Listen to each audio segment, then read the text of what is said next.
টুনি, তুমি একা এখানে বসে আছো কেন? তোমার টোনা কোথায়? তুমি কি তোমার টোনার অপেক্ষায় বসে রইলে? তোমার টোনাকে তো দেখতেছি না তোমার পাশে। তোমার সাথে কি কোনো রাগারাগি অথবা বিরক্ত হইলো? কাক ভাই, তুমি ঠিকই বলেছ। আমার টোনা আমার কাছ থেকে একটু বিরক্ত হয়ে খাবারের জন্য চলে গেল। বলছিল আমি খাবার সংগ্রহ করে এনে দেব। আমি বললাম যে আমি কিভাবে খাবার এনে দেই।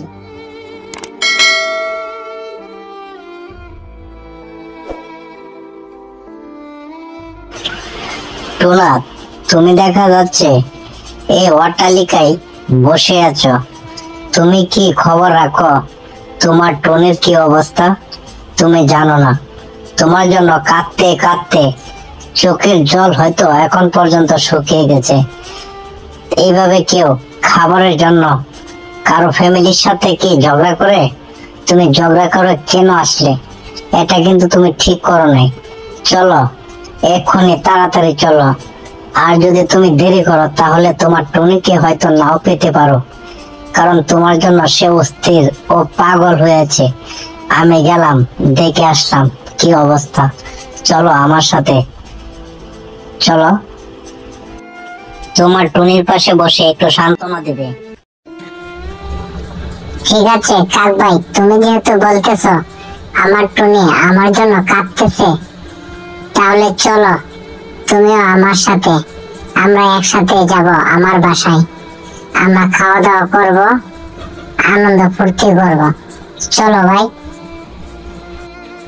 কি ভাই, তুমি তো কোনো কিছু বললে না, বলো না কেন? তুমি কি আমার সাথে যাবে না? তোমার তো আমার সাথে যাওয়াটা উচিত। যেমন তুমি আমার রাগ ভাঙাইলে, গোসা ভাঙাইলে, তোমার যাওয়া উচিত। আমার সাথে তুমি যাবে। দেখি আমার টুনি আমাদের জন্য কি পাক করলো। আমরা একসাথে খাওয়া দাওয়া করবো, তুমি থাকবে আমার বাসায়। আমি তোমাকে ছাড়বো না, তুমি আমার বন্ধু হয়ে গেছো। আমি তোমাকে খুবই পছন্দ করি, আমার বাসায় থাকবে তুমি। ঠিক আছে কাক ভাই, তুমি যেহেতু বলতেছো আমার টুনি আমার জন্য কাঁদতেছে, তাহলে চলো তুমিও আমার সাথে। আমরা একসাথে যাব আমার বাসায়।